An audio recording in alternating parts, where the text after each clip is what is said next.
ভিডিওর ব্যাকগ্রাউন্ড থেকে নিশ্চয়ই বুঝতে পারতেছেন আজকে নিশ্চয়ই কোথাও ঘুরতে গিয়েছি। আমার সাথে ছিল রিমন, সোহাগ এবং নাহিদ। এরা তিনজনই আমাকে যথেষ্ট পরিমাণ সময় দিয়ে থাকে। হ্যালো ডিয়ার অডিয়েন্স, সবাইকে আমার সালাম, আসসালামু আলাইকুম।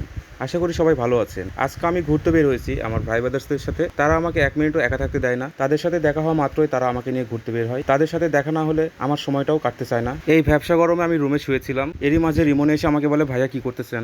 আমি বললাম, ভাইয়া আমি শুয়ে আছি, কিছু ভালো লাগতেছে না। তো রিমন তখন বললো, ভাই চলেন এক জায়গা থেকে ঘুরে আসি। আমি বললাম, কোথায় যাবে?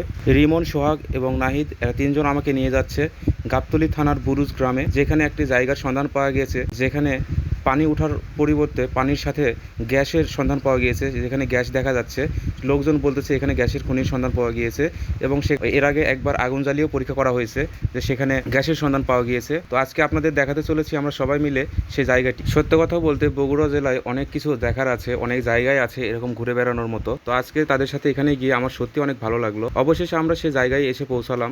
পুরো ভিডিওটি করতেছিল রিমন তার ফোন দিয়ে। সে আগে বাইক নিয়ে পৌঁছে গিয়েছিল, আমি আর শখ তার একটু পরেই পৌঁছালাম। আমরা এখানে এসে একটু দাঁড়িয়ে ভাবতেছিলাম যে এখানকার লোকজন কি যেন বলে, আমরা এখানে দেখতে আসলাম। আসলে এরকম একটা অবস্থায়, এরকম একটা জায়গায়, যাদের জায়গায় হয়, যাদের বাড়িতে এই সিচুয়েশনটা ঘটে, তারা অনেক বেশি বিরক্ত হয়। তো আমরা ভয়ে ভয়ে এখানে নেমে আসতেছিলাম। তো দেখতে পাচ্ছিলাম বেশ কিছু লোকজন এখানে এসে অলরেডি এই জায়গাটি দেখতেছে। তো তারপরে আমরা একটু সাহস পেলাম যে এইখানে আমরাও নিশ্চয়ই দেখতে পাবো বিষয়টা। পুরো জায়গাটি তারা কভার করে রাখছে, এখানে কাউকে ভিতরে ঢুকতে দেয় না, সেরকমটাই আমরা দেখতে পাচ্ছিলাম। কারণ এখানে ঢোকার যে দরজাটা তারা বানাইছে, এখানে তালাবদ্ধ ছিল সেই জায়গাটা। আমরা বাইরে থেকে এই টিনের ফাঁকা জায়গা দিয়ে আমরা দেখতেছিলাম, যেরকমটা লুকিয়ে দেখার মতো বলা যায়। তো আমরা ভাবলাম যে ভিতরে যদি নাই দেখতে পাই তাহলে এত দূর থেকে আসা কষ্টটাই বৃথা।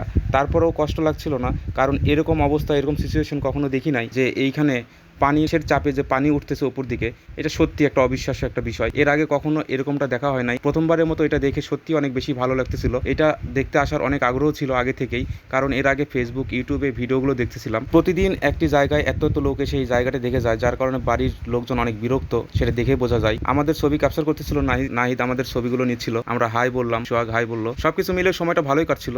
সময়টা ছিল বিকেলে ঘুরতে বের হই আমরা। ঘুরতে বের হওয়ার সুবাদে এই জায়গাটিও আমরা দেখতে পেলাম। তার জন্য সোহাগ, নাহিদ এবং রিমনকে অসংখ্য ধন্যবাদ। আমরা বারবার সুযোগে ছিলাম কখন এই দরজাটা খুলবে, এর জন্য আমরা বাইরে জায়গায় গিয়ে সময় পাস করে, সময় কাটিয়ে আবার এখানে আসছি। আসার পরে দেখতেছি যে কখন এই দরজাটা খুলে, কোনো একটা প্রয়োজনে নিশ্চয়ই খুলবে। ভিতরে গিয়ে দেখার খুব ইচ্ছে ছিল। পাশে এই ছোট্ট পানি জমে গেছে, যেখানে পানির কালার ছিল একদম নীল। যাই হোক, অবশেষে আমরা এই জায়গাটার দরজা খোলা পাই, কারণ একটা লোক আসছে এখানে পানি নিতে। আমরা বুঝতে পারলাম বা জানতে পারলাম পরবর্তীতে যে ওই লোকটা এই পানি নিয়ে যাচ্ছে। প্রচলন থাকে গ্রাম অঞ্চলে, যেটা আমরা দেখতে পাই যে এখানকার এরকম একটা অনাকাঙ্ক্ষিত একটা পরিবেশের পানি যদি খাওয়ানো হয়, নিশ্চয়ই কোনো রোগবালাই সেরে যাবে বা কোনো সে উপকার পাবে। এই একটা বিশ্বাসে অনেক লোকজন এখান থেকে পানি নিয়ে যায়। আমরা এখানে যাওয়ার আগে শুনেছিলাম যে এখানকার কিছু লোক দূর দূরান্ত থেকে এসে এখানে এই পানিগুলো নিয়ে যায়। অনেকে বিশ্বাস করেন এই পানিটি খাওয়ালে অনেক রোগবালাই সেরে যাবে অথবা তাদের মনের আশা পূর্ণ হবে বা কোনো উপকার হবে। তো এই জন্য আর কি লোকজন এসে অনেক সময় পানি নিয়ে যায়। সব মিলিয়ে এই জায়গাটি ঘুরে এসে আমার সত্যিই ভালো লাগলো। এই জায়গাটি আবারও বলছি, এই জায়গাটি গাবতলী থানার বুরুজ গ্রামে। সবশেষে আবারও ধন্যবাদ জানাই রিমন, সোহাগ এবং নাহিদকে আমাকে এত সুন্দর জায়গা দেখানোর জন্য। সবাই ভালো থাকবেন, সুস্থ থাকবেন, আল্লাহ হাফেজ।